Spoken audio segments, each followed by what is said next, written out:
Casual labourers, daily wagers, NYC workers जितने भी आर्जी मुलाजमीन हैं उनको लेकर एमएलए पुलवामा वहीदुर रहमान पर्रा की जानिब से एक बिल सबमिट किया गया है जो कि इनके हक में है। मैं आपको बताना चाहूँगा कि एक प्राइवेट मेंबर बिल जो है असेंबली में सबमिट किया है वहीदुर रहमान पर्रा ने। जितने भी casual labourers, daily wagers, NYC workers, आर्जी मुलाजमीन, कॉन्ट्रैक्चुअल वर्कर्स, जितने भी ऐसे आर्जी मुलाजमीन हैं उनके हक में ये बिल है और उनको रेगुलाइज करने और पॉलिसी बनाने के लिए जो है ये बिल सबमिट किया गया है। फ़िलहाल के तौर पर अगर कैजुअल लेबरर्स और डेली वेजर्स के बात करें तो करीबन तवील अरसे से इंतज़ार कर रहे हैं कि कब उनके अच्छे दिन आएंगे और कब उनके हक में फ़ैसला लिया जाएगा। अभी तक कोई भी बड़ा फ़ैसला नहीं लिया गया है। मौजूदा सरकार को 4 महीने से ज़्यादा वक्त हो चुका है मगर अभी भी उनको लेकर कोई बड़ा फ़ैसला सामने नहीं आया है और आज भी वो दर दर की ठोकरें खा रहे हैं। जितने भी महकमे हैं, चाहे वो फॉरेस्ट महकमा हो, पीएचई महकमा हो, पीडीडी महकमा हो, हेल्थ का महकमा हो, एजुकेशन सेक्टर हो या फिर मुख्तलिफ जितने भी महकमे हैं,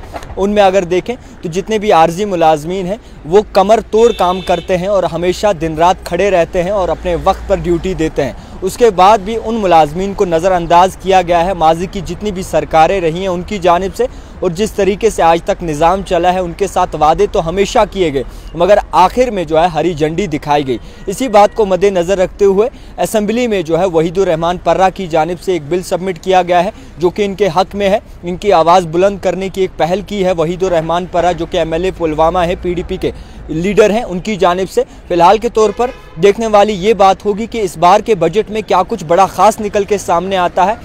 और क्या कुछ आखिरकार नया सामने आता है, क्योंकि यूटी बनने के बाद पहली बार जम्मू कश्मीर की अपनी हुकूमत जो है वो इस बजट को असेंबली में पेश करेगी। एक्सपेक्टेशंस बहुत ज़्यादा हैं। चीफ मिनिस्टर उमर अब्दुल्ला कहते हैं कि इस बजट में आप उतनी ज़्यादा एक्सपेक्टेशन ना रखें क्योंकि इस बार जिस तरीके से कामकाज होगा वो आराम से होगा, मगर देखने वाली बात यह है कि किस तरीके से कामकाज किया जाएगा। फ़िलहाल के तौर पर महंगाई बढ़ रही है मगर कैजुअल लेबरर्स वही 8 से 9 हज़ार रुपया तनख्वाह ले रहे हैं, दिन रात ड्यूटी देते हैं मगर वही 8 से 9 हज़ार रुपया तनख्वाह उनकी जेब में जाती है, उसमें से आधे को किराया लग जाता है और उनकी फैमिली आज तक इंतज़ार कर रही है कि कब तक इनकी सुनवाई होगी। अफसोस से ये कहना पड़ रहा है कि कैजुअल लेबरर्स कुछ ऐसे हैं जो रिटायर भी हो चुके हैं, जिनकी तमन्ना और उम्मीद ख़त्म हो चुकी है। अब उनको ये बात समझ नहीं आ रही कि आखिरकार उनका क्या कुछ मामला सामने आएगा। तो फिलहाल लिहाजा करके ये एक गुजारिश रहेगी नई हुकूमत से, नई सरकार से कि जल्द से जल्द casual labourers, daily wagers, NYC workers,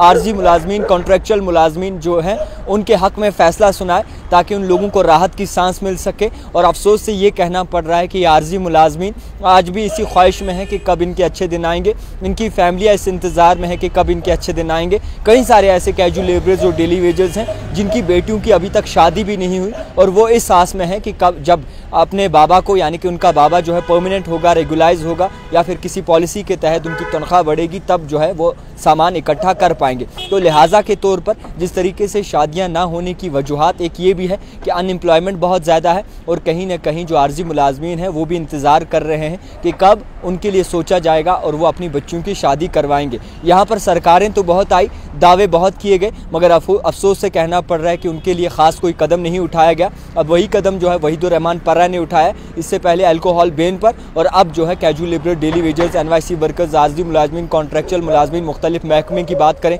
education sector हो, हेल्थ सेक्टर हो या फिर जो भी ऐसा महकमे है जिसमें आर्जी मुलाजमीन काम करते हैं, उनको लेकर एक प्राइवेट मेंबर बिल जो है वो असेंबली में सबमिट किया है ताकि इनके हक़ में फ़ैसला हो। अब आप तमाम नज़रें ये भी रहेंगी कि क्या इस बिल को जो है असेंबली में जो है वो एक्सेप्ट किया जाएगा। बाकी नेशनल कॉन्फ्रेंस के जितने एमएलएज़ हैं वो इसके हक़ में हैं या फिर इसके ख़िलाफ़ हैं। सबसे बड़ा सवाल है। देखते रहिए द टाइपराइटर जावेद खान के साथ।